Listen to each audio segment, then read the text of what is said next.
Hello, everyone. I just wanted to take a few minutes to catch up with you.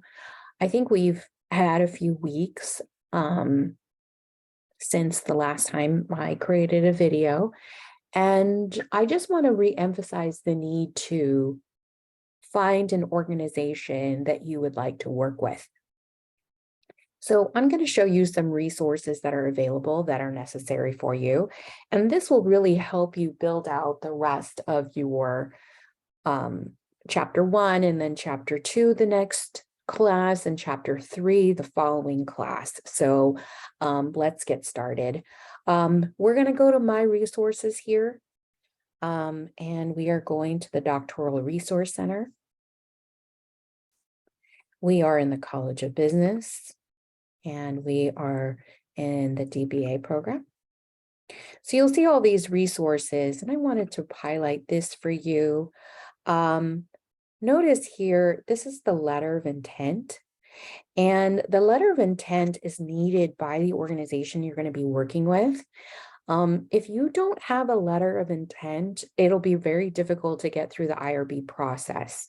It will be very challenging. So we do not, it's not ethically,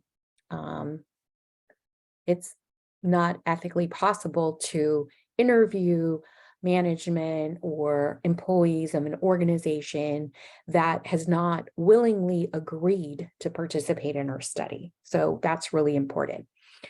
So this letter of intent is pretty important.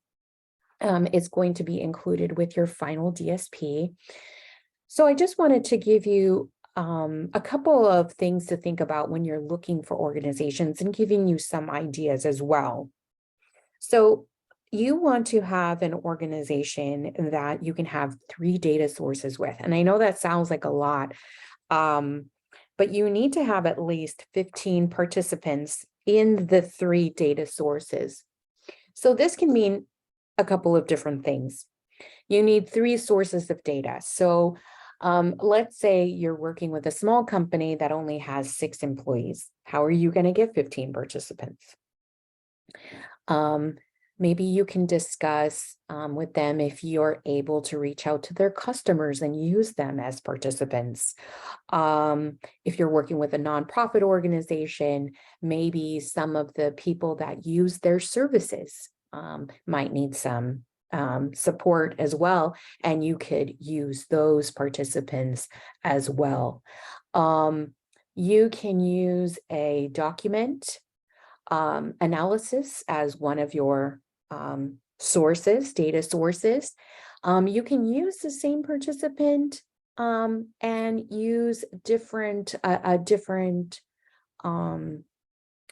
tool.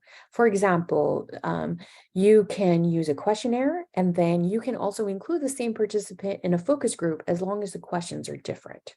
And maybe you could use that same participant with the observation. So these are things we can explore, but I don't want you to feel like, oh, the company is too small and we can't use that. If you have a passion for the topic, then go ahead and reach out to them. Second of all is, not all businesses that are going to be available to you are going to offer you a topic that you feel passionate about. So it's important to look for a business that is similar to the kind of study that you want to do, but at the same time, the business should present the problem. That makes the study so much easier. Sometimes as researchers, we have this idea that I want to do this study or I want to do that study, but we may not always find the organization to do that study with. So that's something to keep in mind. This is the time right now where you should be exploring different companies, asking them what problems they're facing. And if you feel like you have a passion for that, then that's a topic for you. I think it was a little confusing before because I mentioned that you want to have a theory that's based on organizational behavior. The technical wording is actually you want to study a qualitative business administrative concept, and you want to test a theory or offer a business process improvement. So there are many different options that you have, but all within the confines of the DSP. So the theories, it's important to understand what roles the theories have. You're going to be going through a lot of theories. You've come through a lot through many of the assignments that you've done, and this is an important place to kind of examine those theories and see if they fit into the business problem. So the theories provide complex and comprehensive conceptual understandings that cannot be pinned down on how societies work, or how organizations operate, or why people interact in certain ways. And that's what our goal is. For example, if you have an organization that has low technology issues, so we might explore the change theory, because we want to understand why people aren't embracing technology to make their life easier. Why are they holding on to the low technology? And those kind of behaviors is what we want to test and examine, just to give you an example. And as a reminder, as we build out chapter 1, which you will do through your SLP assignments, we want to use the DSP template, which is right here. Okay. If you have further questions on the TVA handbook, that has a lot of answers for you there. In addition, if you want some ideas, one thing I used was I went through some of these studies and I gave me some ideas of organizations to work with. Not only that, but it also gave me some ideas on theories and how they might apply in my situation.